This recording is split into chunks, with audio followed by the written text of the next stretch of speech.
Oil spill mula sa Vietnamese cargo ship na lumubog sa dagat sakop ng Balabac, Palawan, binabantayan ng Coast Guard. May namataang tumatagas na langis mula sa barkong may kargang 29,000 liters ng diesel.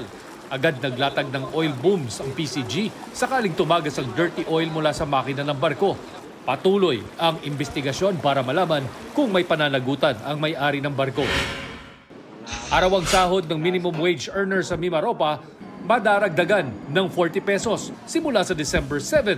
Ayon sa DOLE, magiging 395 pesos na ang arawang sahod ng mga nagtatrabaho sa mga establishmentong may 10 empleyado pataas. Kung mas kaunti naman sa 10, 396 pesos ang magiging minimum wage. Ang mga kasambahay may dagdag na 1,000 piso sa minimum na buwanang sahod na magiging 5,500 pesos na. Chino Gaston nagbabalita para sa GMA Integrated News.